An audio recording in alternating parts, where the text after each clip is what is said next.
Hi, welcome Priya. I upload videos either Tuesday or Saturday or both on styling, stitching, tailoring, DIYs, hacks, reuse ideas, fashion and beauty. If you are new to my channel, please do check out my previous videos too. In case if you do like them, please hit like, share it with your family and friends and do subscribe as it is free for you and useful for me.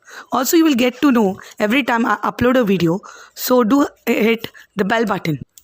Thanks to all those who do watch me every time and have already subscribed to my channel. Today's video is a stitching tutorial.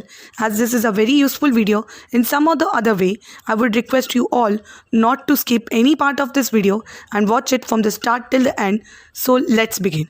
It was lockdown. The three pieces which are the scene are the leftover pieces of the kurta material after stitching a mask.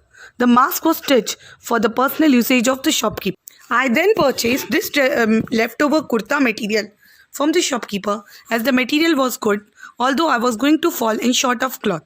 So, at the end, it turned out to be a good kurta and useful for me, which I am using. For the bottom wear, I used two similar or duplicate blouse pieces to stitch a garara, flary pant or plaza. In case if you too find such a cloth which is bit short or less or a leftover cloth but is of a good quality, please do buy it as it will be useful as it did to me.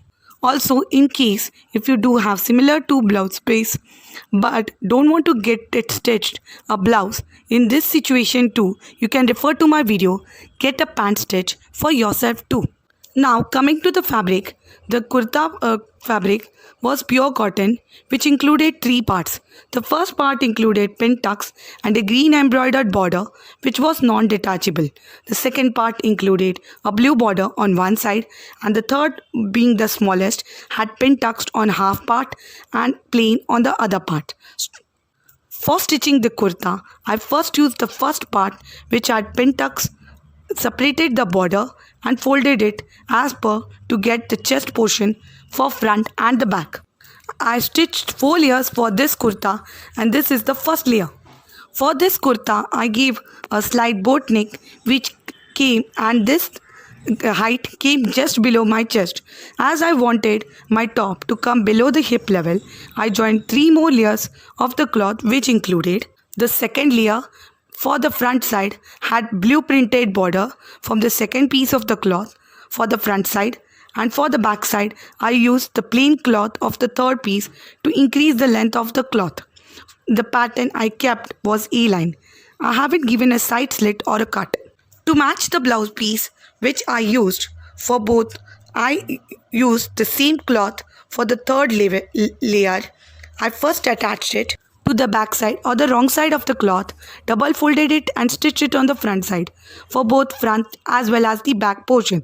Then I used the pink cloth which is the fourth layer and stitched it the similar way as I did to the green cloth. The cloth was not available as much needed. The kurti turned out to be a sleeveless one. Coming to the bottom wear, I stitched a garara or sharara, a flary pant which I attached the lace which was cut from pin tuck portion. I stitched this lace at the bottommost portion of the blouse piece which I was using. I kept the flare of the garara as much the cloth was available. Coming to the top or the hip portion, I used my old palazzo and cut it till my thighs. Below this I joined the leftover pink portion to make it look put together. There was another reason to add this cloth, the kurti material, to the blouse piece was that the blouse piece is very thin and transparent and I didn't wanted my dress to look odd, so I added it at the portion where the legs would be visible the most. Next, for the garara flare, you can see me giving 2 stitches which are for pleats. Later I'll pull it off and attach it or stitch it to the palazzo, half palazzo cutting where I have done. This is the same palazzo which I had used for dress material palazzo stitching video. In case if you haven't watched that video, please do check out. I'll leave a link in the description box below. As the laces couldn't be detached and had to be cut and stitched, a piping or a stitching finishing was needed at the bottom of the lace. As I didn't have a complete cloth, so I have attached plain dark blue cloth at 2 sides and a printed cloth in the middle, and first stitched it on the back side of the lace and then double stitch it in front of the lace. Stitching this made me sure that the threads won't come out from the lace. After finishing the beading or piping like for the lace on the bottommost portion at the ankle length, I then checked the length of the garara with my old palazzo, where I found out that the length is still coming less. So I then used the leftover portions, joined them together and then attached it on the topmost portion. This I complete my kurta, palazzo, sharara or garara stitching. Now let's see how it looks on me. This kurta fitted me well as per my expectations, and this days I have been using it a lot as it has dark blue printed border. I paired this with dark blue dupatta to complete the look. If you have watched my anarkali dress earlier, you might have an idea that it is the same dupatta which I've paired with my pink colored cotton anarkali kurta. For those who haven't seen it, I would request you to please watch that video too, as you will get many more ideas to use and reuse your clothes.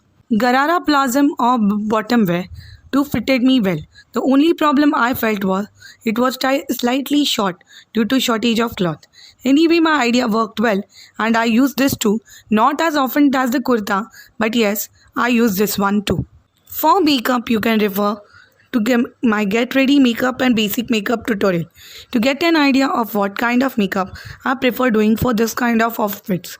For accessories, I choose my Chand Balis, which has silver beads as it complemented with the border at the bottom of the garara or my palazzo.